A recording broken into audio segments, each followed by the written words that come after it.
কি ব্যাপার ভাই, কলেজে যাচ্ছ? না, এটা নাও। এই কি ব্যাপার, ওকে টাকা দিচ্ছ কেন তুমি? আরে ও কলেজে যায় প্রতিদিন হেঁটে হেঁটে, ওর পা ব্যথা করে না, এজন্য দিলাম। ও কালকে এসে বলতেছিল যে আমার পায়ে ব্যথা করতেছে। ও হেঁটেই যাবে, কোনো সমস্যা নেই।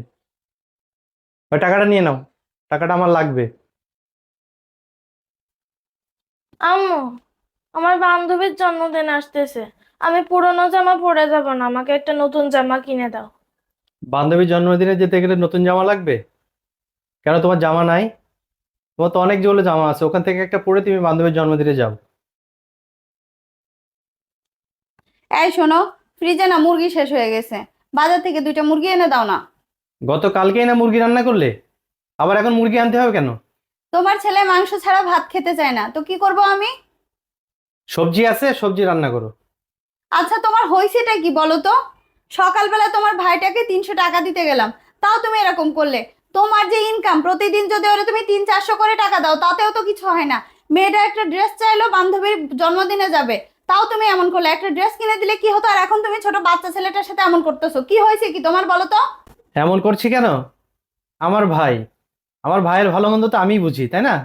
ওকে যে আমি প্রত্যেকদিন 200-300 টাকাও দিই, আমার কিচ্ছু হবে না কিন্তু। আজকে তুমি 300 টাকা দিচ্ছ, কালকে তোমাকে এসে বলবে 500 টাকা চাইবে তোমার কাছে, তারপরে 1000 টাকা চাইবে। যখন তুমি দিতে পারবে না, তখন তুমি তার কাছে খারাপ হয়ে যাবে। আর এই বেশি টাকা দিলে সে কিন্তু আস্তে আস্তে খারাপের দিকে যাবে, খারাপ সঙ্গ, খারাপ নেশার সাথে জড়ায় যাবে।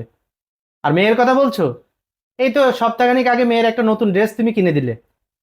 আজকে অনুষ্ঠানে যাবে, বান্ধবীর জন্মদিনে ড্রেস চাইছে। আবার আগামীতে আরেকটা অনুষ্ঠান হবে, তখনও তোমার কাছে আবার বলবে যে আমার একটা নতুন ড্রেস না হলে আমি অনুষ্ঠানে যেতে পারছি না। তুমি কি বারবার ড্রেস কিনে দিতে পারবে? বাচ্চাদের প্রতি আমার ভালোবাসা আছে। আর তুমি বলতেছো তোমার ছেলেমেয়েরা মাংস ছাড়া ভাত খেতে পারে না, ওদেরকে সবজি খাওয়াতে হবে। মাংস খাওয়ানো কি প্রতিদিন ভালো? এটা তো স্বাস্থ্যের জন্য ক্ষতিকর। আর ওরা যখন যেটা চাইবে সেই আবদারই তোমার পূরণ করতে হয়।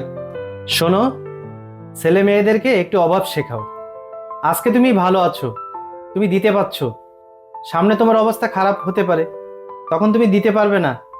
তখন কিন্তু তারা আরো উচ্ছৃঙ্খল হবে, তোমার প্রতি আরো তাদের রাগ বেড়ে যাবে। এই জন্য সন্তানদেরকে অভাব শেখাও, বাস্তবতা শেখাও। তুমি ঠিক বলছো, সন্তানকে অভাব শেখানো উচিত। আজ আমি দিতে পারতেছি, কাল যদি দিতে না পারি, তখন তো তারা উচ্ছৃঙ্খল হয়ে যাবে, খারাপ হয়ে যাবে।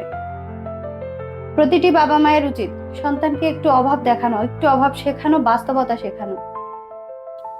বন্ধুরা, আপনার যতই থাকুক না কেন, আপনার সন্তানকে একটু হলেও অভাব শেখাবেন, তাতে করে তারা বাস্তবতা শিখতে পারবে।